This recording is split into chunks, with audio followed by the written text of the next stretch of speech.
Hi, I'm State Senator Terri Bonoff talking to you from the Capitol. Today is the week that we just passed our Higher Education Omnibus Bill, which I shared about last week, so I won't go into detail other than it was a pretty interesting process. Lots of give and take. The Republicans, the Democrats, they didn't all agree on any of the issues, so it was interesting to watch people vote not in a partisan way, but really just how they thought and felt, and at the end of the day, I was very proud of the bill that we came forward with.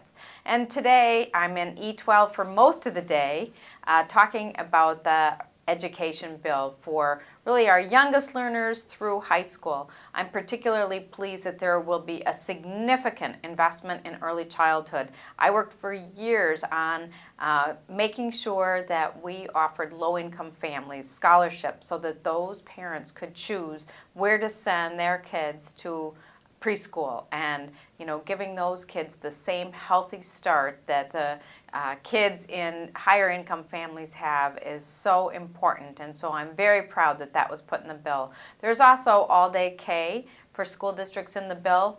I think that's great, but again, I think the greatest return is directing our resources towards the even earlier, and so I offered a provision in that bill which was accepted to increase our investment in home visiting for 18 months through 4 years old, and so I'm actually going the other direction, making sure we get to those families where they need it as early as possible. One thing that we did add to the all-day K provision that made me feel a little more at peace about it was that we said if school districts at their discretion want to use those funds for programming for 3- and 4-year-olds, they can.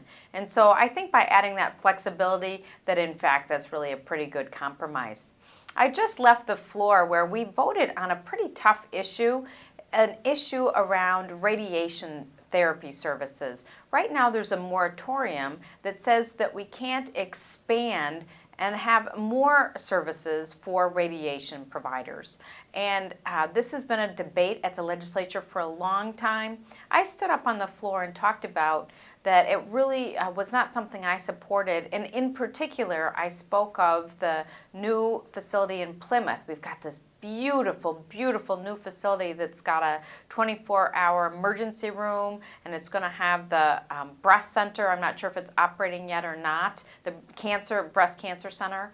And I talked about how really in the best of all possible worlds we would have the kind of integrated care at that facility that could include radiation. And in addition, we've got that amazing facility at the other end of town, right around 169 and 494, the Abbott Northwestern General Hospital Center, with just state-of-the-art facilities, and they may at some point want to include radiation. And so while I understand we want to be careful about the cost of giving care, and so to that extent some think it's important to limit, I would rather let the marketplace determine what those limits are rather than the state legislature. So I did vote against it. That bill did pass, and perhaps next year, depending on where these facilities are at, I'll come forward with an amendment. Anyway, that's all for now. Hope you'll read the rest of the update. Thanks.